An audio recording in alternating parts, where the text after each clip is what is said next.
Hello friends, नमस्कार। आप सभी को नमस्कार, सभी का वेलकम इस क्लास में। You all are welcome to this class. Quickly confirm कर देंगे लाइव क्लास के जितने स्टूडेंट्स ऑलरेडी ज्वाइन कर चुके हैं कि ऑडियो वीडियो एक्सेसिबल हैं properly. Please confirm audio video is accessible to you. तो जैसे ही आप कंफर्म करेंगे I will be able to start.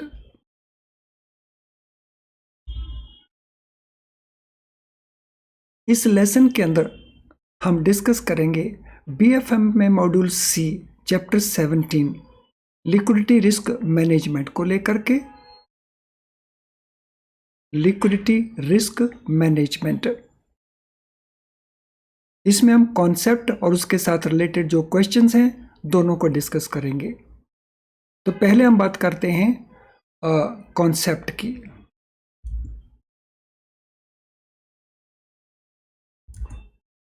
No, what is liquidity? Liquidity क्या है? So it is bank's capacity to fund increase in assets and meet both expected and unexpected cash and collateral obligations at reasonable cost and without incurring acceptable losses। तो आप इसको note कर लीजिए, मैं इसको explain कर देता हूँ कि लिक्विडिटी क्या होता है। Just note it down properly, then I explain it.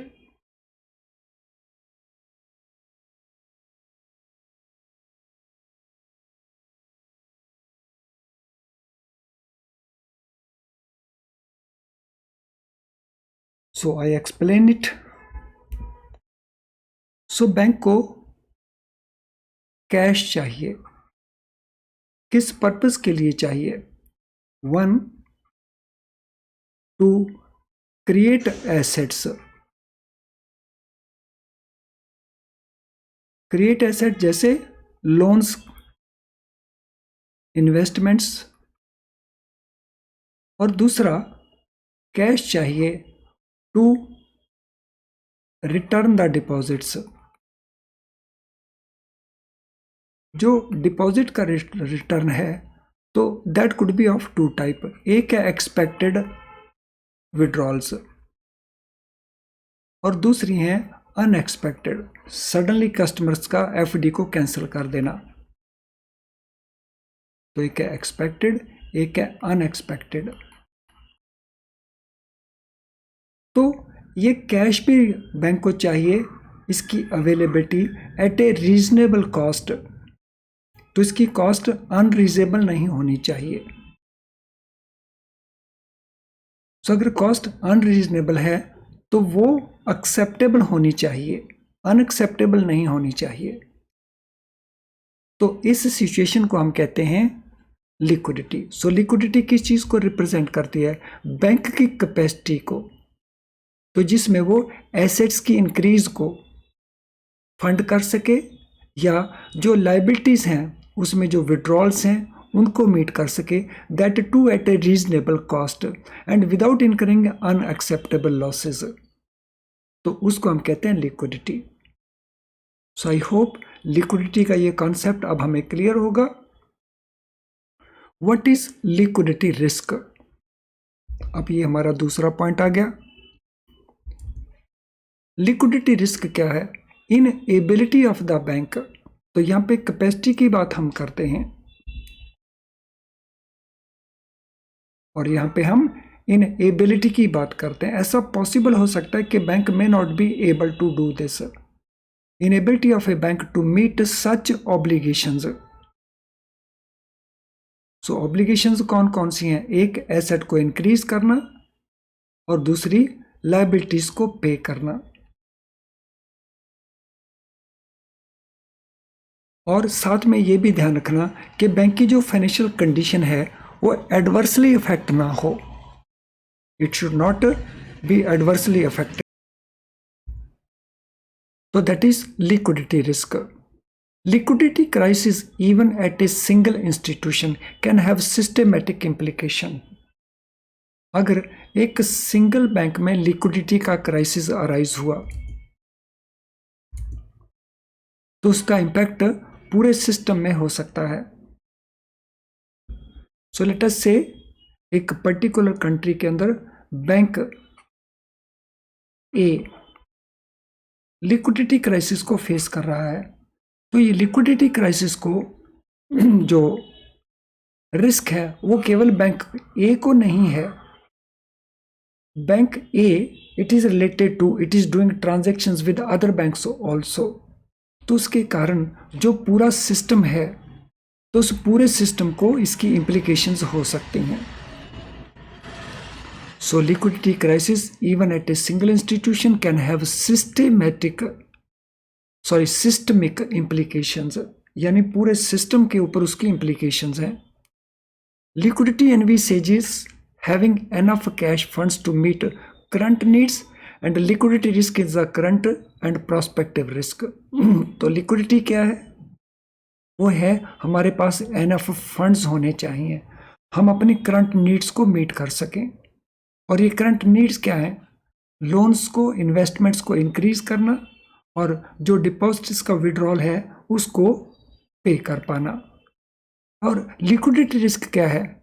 So liquidity risk is current and prospective risk to banks earning and equity arising out of its inability to meet the obligations. तो अगर हम उन obligations को meet नहीं कर पाते तो उसके कारण जो हमें लॉस होने वाला है तो वो हमारा लिक्विडिटी रिस्क है।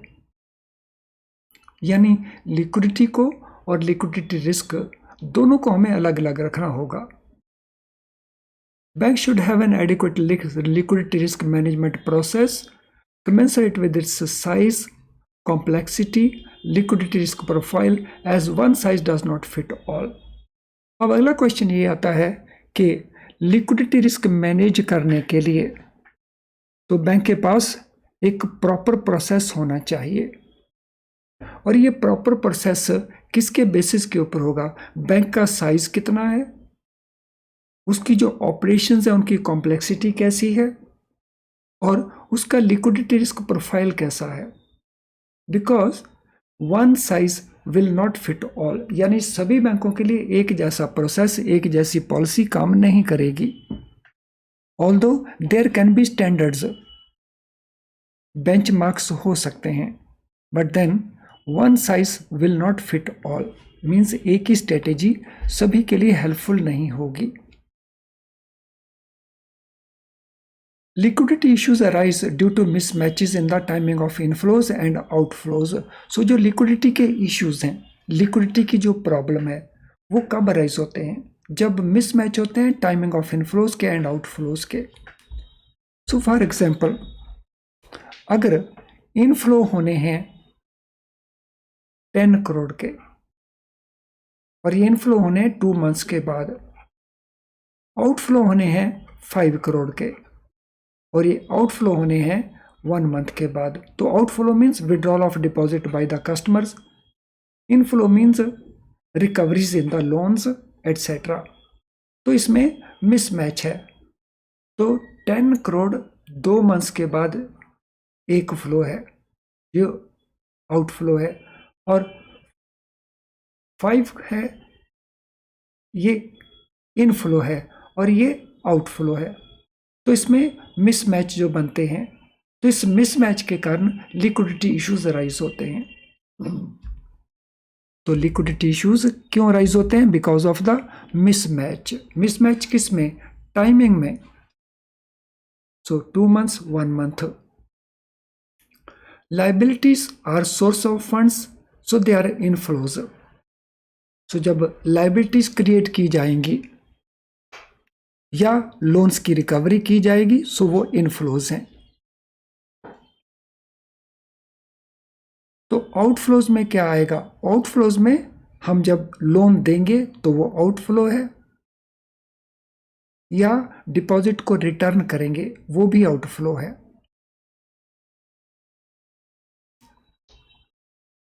तो लाइबिलिटी का रेज करना, लोन्स की रिकवरी करना, दैट इज इनफ्लो। लाइबिलिटीज को पे करना या लोन्स को एक्सटेंड करना, that is outflow of liquidity. In liquidity risk management, banks look at this issue from the point of view of maturing liabilities and maturing assets. So जब bank बात करते हैं liquidity risk management की, तो इसमें important aspect क्या आता है, important point कौन सा आता है? Maturing liabilities and maturing assets. तो maturing liabilities means जो liabilities ड्यू हो रही हैं, फॉर एग्जाम्पल टर्म डिपॉजिट्स हैं, और maturing assets means जो एसेट्स में रीपेमेंट्स की डेट्स हैं. A maturity liability is an outflow while maturing asset is inflow. अगर एक मेच्योरिंग लायबिलिटी है तो वो इन आउटफ्लो है, और अगर मेच्योरिंग एसेट है तो वो इनफ्लो है. सो टर्म लोन का रीपेमेंट ड्यू हो गया है तो हमारे लिए वो इनफ्लो का काम करेगा. एफडी का मेच्योरिटी डेट आ गया है तो हमारे लिए वो आउटफ्लो का काम करेगा. Mismatching is an inherent feature of banking. तो मिसमैचिंग को हम अवॉइड नहीं कर सकते, मैनेज कर सकते हैं, क्योंकि मिसमैचिंग एक इनहेरेंट फीचर है. हम बैंकिंग बिजनेस में तो मिसमैचिंग होनी है. So that is why we call it is inherent feature.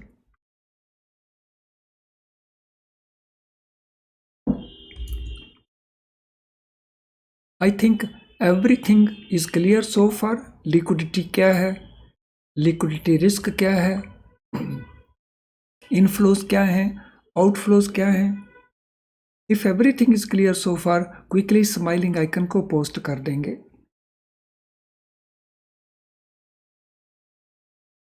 सो कर दीजिए स्माइलिंग आइकन को पोस्ट, तो वो आपका कंफर्मेशन होगा that everything is understood to you now. The crux of banking is managing mismatches. तो जो बैंकिंग का क्रक्स है, मीन्स मेन फोकस जो है वो क्या है, मिसमैचेस को मैनेज करना. इसीलिए बैंकों को हम क्या कहते हैं, मैच्योरिटी ट्रांसफॉर्मेशन एजेंट्स. तो हम मैच्योरिटी ट्रांसफॉर्मेशन एजेंट्स हैं, यानी हम मैच्योरिटीज इस प्रकार से अरेंज करेंगे that we take benefit out of that. So banks are called maturity transformation agents. Prior to global financial crisis 2008, जो global financial crisis आया था 2008 के अंदर, उससे पहले financial institution of all types and sizes took liquidity and balance sheet management for granted. उससे पहले position क्या थी, जितनी भी इंस्टीट्यूशंस थी, बैंक्स थे इंस्टीट्यूशंस की, तो उनको लगता था कि जो लिक्विडिटी है और बैलेंस शीट का मैनेजमेंट है इसमें कोई फर्क नहीं पड़ता. So financial institutions of all types and all sizes, they did not take the management of liquidity seriously. उनको लगता था ये वैसे ही चल जाएगा. But during this crisis in United States, many institutions struggle to maintain adequate liquidity. तो जब ये सिचुएशन आई, जब ये क्राइसिस आया, तो यूएसए के अंदर and in fact in other countries also, so बहुत सारी इंस्टीट्यूशंस को स्ट्रगल करना पड़ा एडिक्वेट लिक्विडिटी मेंटेन करने के लिए. और उसका रिजल्ट क्या हुआ, तो several banks they had failed. तो कई सारे बैंक फेल हो गए. And as a result, there was need on the part of central bank to intervene and inject liquidity. तो फिर वहाँ के जो सेंट्रल बैंक्स हैं उन्होंने इंटरवीन किया, लिक्विडिटी को इंक्रीज किया इन द फाइनेंशियल सिस्टम, ताकि इकोनॉमी चलती रहे. So during crisis in US, many financial institutions struggled to maintain adequate liquidity, which led to several bank failures, and hence the need for central bank to intervene and inject liquidity into the financial system to keep the economy afloat.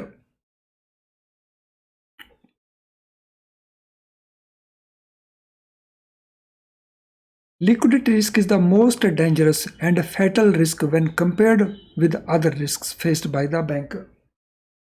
तो जब हम compare करते हैं liquidity risk को और दूसरे risk को, तो लिक्विडिटी रिस्क बहुत डेंजरस है, मोस्ट डेंजरस है और बहुत खतरनाक है, फैटल है. when compared with the other risk being faced by banks and financial institutions.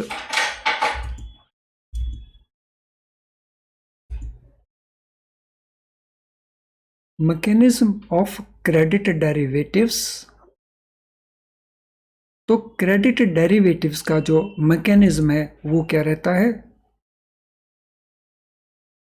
Credit derivative का जो मैकेनिज्म है वो चैप्टर का पार्ट नहीं था, इसलिए हमने उसको इग्नोर कर दिया। Let us now directly come to the questions. Question के ऊपर सीधा आ जाएं।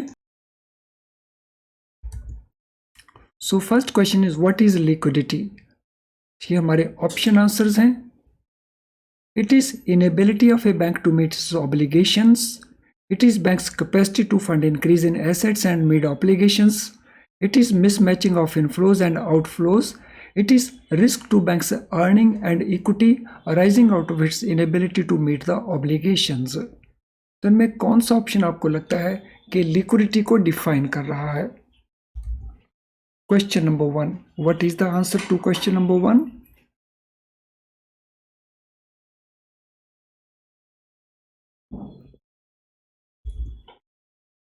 It is bank's capacity to fund increase in assets and meet obligations. तो ये हम बैंक की जो कैपेसिटी है एसेट को इंक्रीज करना और लायबिलिटीज को मीट करना, उसको हम कहते हैं liquidity. Option B. What is liquidity risk? ये हमारे ऑप्शन आंसर्स हैं। लिक्विडिटी रिस्क हम किसको कहेंगे? Inability of a bank to meet its obligations, bank's capacity to fund increase in assets and meet obligations, mismatching of inflows and outflows, risk of bank's earning and equity rising out of its inability to meet obligations. तो इनमें से कौन सी statement liquidity risk का explanation दे रही है, liquidity risk को define कर रही है? Question number 2.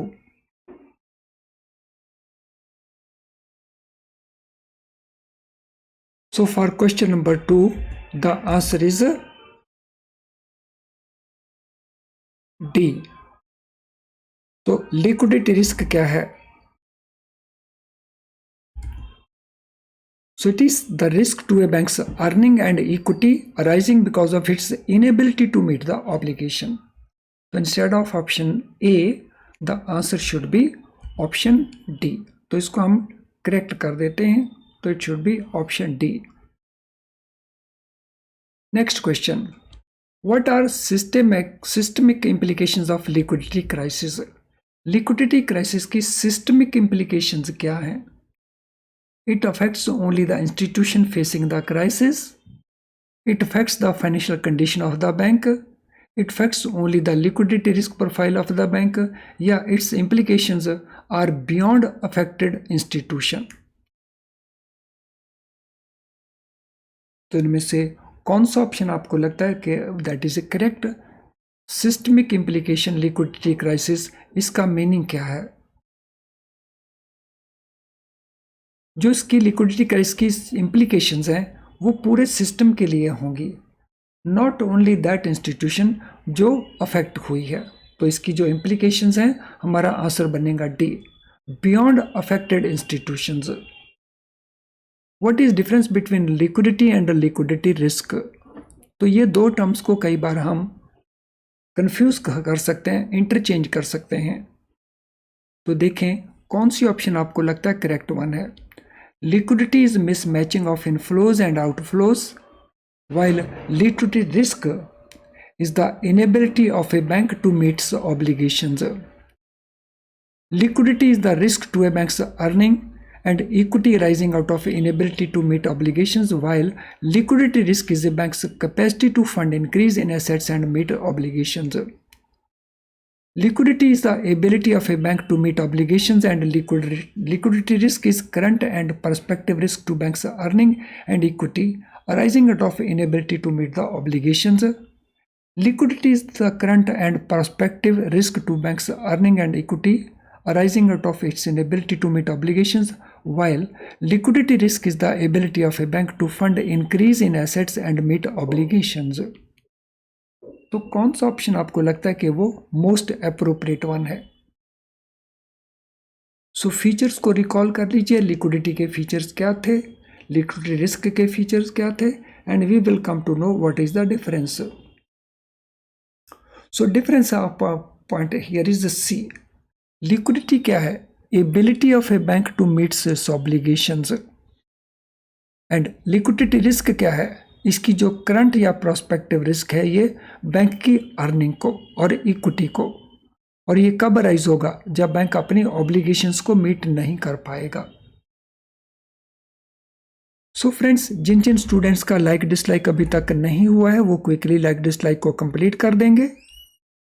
मैं वेट कर रहा हूं उनके कंप्लीशन की. So do it quickly. So जिन जिन स्टूडेंट्स का लाइक डिसलाइक नहीं हुआ क्विकली कंप्लीट कर देंगे.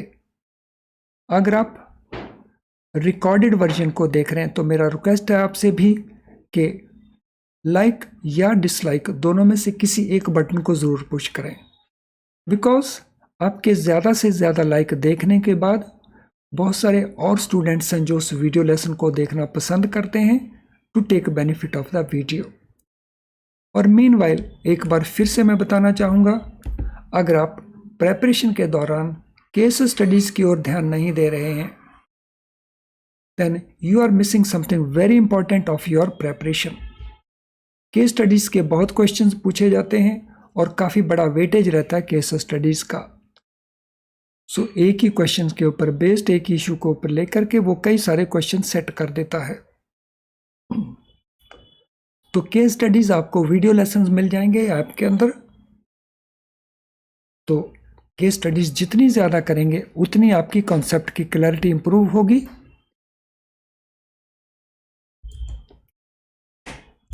चलिए अगले क्वेश्चन के ऊपर चलते हैं. Should liquidity risk management process be the same for all banks?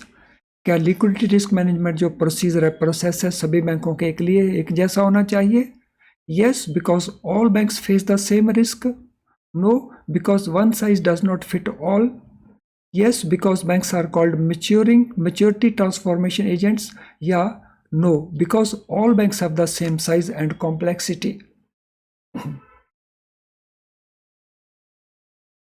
So liquidity risk management process, it should be same for all banks.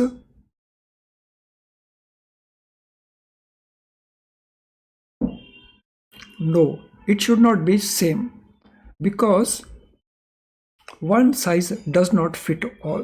क्योंकि अलग अलग बैंकों का साइज अलग है, उनकी कॉम्प्लेक्सिटी अलग है, उनका रिस्क प्रोफाइल अलग है लिक्विडिटी मैनेजमेंट का. So option B is the right answer. What causes liquidity issues in banking? Banking में जो लिक्विडिटी इश्यूज राइज होते हैं वो क्या हैं, क्यों होते हैं?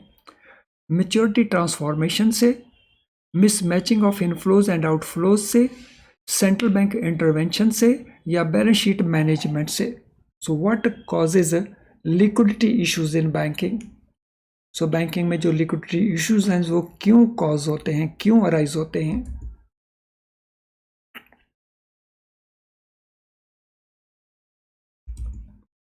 So it is because of mismatch of inflows and outflows. Inflows का एंड आउटफ्लोज का जो मिसमैच है उसके कारण.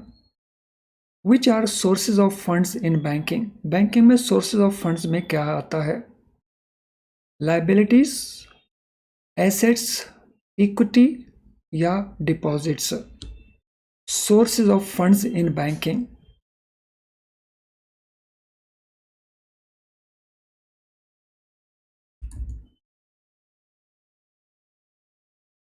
सो क्वेश्चन नंबर 7 के लिए हमारा आंसर बनेगा liabilities, because equity and deposits they are also part of the liabilities.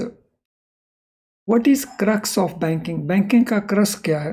Maturity transformation, balance sheet management, managing mismatch या central bank intervention. So what is crux of banking? So banking का जो focus है total वो क्या है?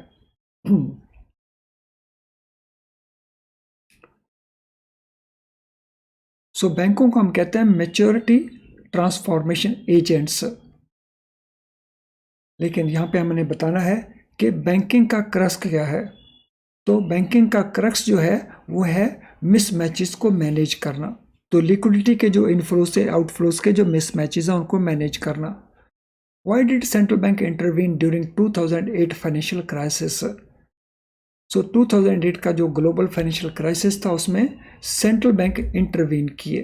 तो उनको intervene क्यों करना पड़ा? तो ये हमारे ऑप्शन आंसर्स हैं। To cause bank failures, to maintain liquidity, increase balance sheet management या encourage maturity transformation. Question number 8। So कौन सा ऑप्शन आपको लगता है अप्रोप्रिएट आंसर है?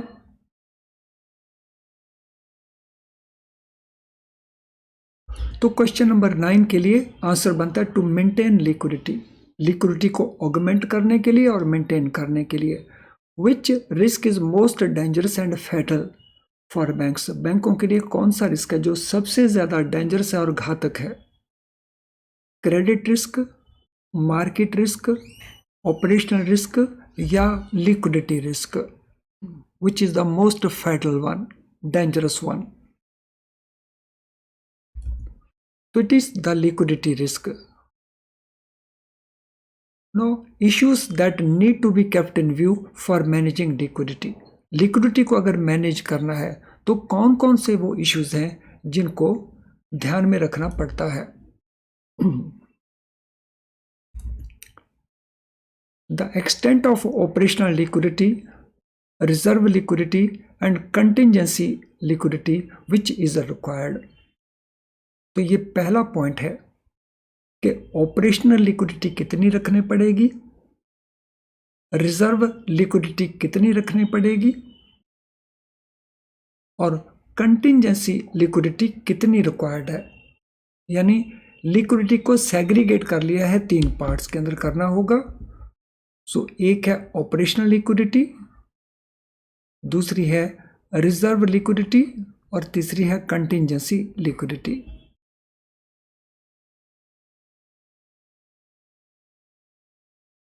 Second, impact of changes in market or economic conditions on the liquidity needs. So market में या economic conditions में तो लगातार चेंजेस आती हैं, उनका इम्पैक्ट बैंकिंग की लिक्विडिटी के ऊपर भी पड़ता है। तो अगर इकोनॉमिक स्लो डाउन आ गया तो बोरोर्स को ज़्यादा लोन चाहिए होगा और ज़्यादा लोन्स के लिए उनको बैंकों को ज़्यादा लिक्विडिटी की ज़रूरत पड़ेगी। तो अगर मार्केट में चेंजेस आती हैं, इकोनॉमिक कंडीशंस में चेंजेस आती हैं तो लिक्विडिटी नीड्स के ऊपर भी उनका इम्पैक्ट है, तो वो इम्पैक्ट भी उनको असेस करना होगा बैंकों को। The availability, accessibility and cost of liquidity. तो पहली बात, लिक्विडिटी की अवेलेबिलिटी की क्या पोजीशन है, कहां अवेलेबल है। देन एक्सेसिबिलिटी, अवेलेबल है लेकिन हम एक्सेस नहीं कर पाते उसको, फॉर सम रीजन हमारी एलिजिबिलिटी नहीं है। सो पहला पार्ट है अवेलेबिलिटी, फिर वेदर वी कैन एक्सेस और not, and then what is going to be the cost of that acquisition, तो उसकी कॉस्ट क्या रहेगी। तो availability, accessibility and cost. The existence of early warning systems to facilitate prompt action prior to surfacing of the problem. तो हमारे पास होना चाहिए एक early warning signal system. We must have early warning system जो facilitate करे prompt action के लिए, इससे पहले कि प्रॉब्लम अराइज हो। So prior to surfacing the problem there should be some prompt action. So exist होना चाहिए इस प्रकार का अर्ली वार्निंग सिस्टम। चलिए फ्रेंड्स, इस डिस्कशन को हम कंटिन्यू करेंगे next part of the lesson में। इस लेसन को अभी हम वाइंड अप करते हैं, लेकिन वाइंड अप करने से पहले आज के इस लेसन के साथ अगर आपका जुड़ा कोई क्वेश्चन हो तो आप इस वीडियो का जो कमेंट बॉक्स है, तो कमेंट बॉक्स में आप अपना क्वेश्चन टाइप कर सकते हो। इसके अलावा अगर आपकी कोई और रिक्वायरमेंट है तो आप हमें इस ईमेल आईडी के ऊपर मेल कर सकते हो, और आप हमारी ऐप के मैसेज बॉक्स को भी अपनी क्वेरी भेज सकते हो। लेकिन आज के लेसन के साथ जुड़ा कोई भी क्वेश्चन है तो आपने उसको इस कमेंट बॉक्स में, जो वीडियो का कमेंट बॉक्स है, उसी में ही टाइप करना ताकि हम रिलेट कर सकें और आपकी हेल्प कर सकें। तो चलिए अब इस सेशन को वाइंड अप करें, तो हम कंटिन्यू करेंगे मोर सेशंस में। Thank you friends, all the best.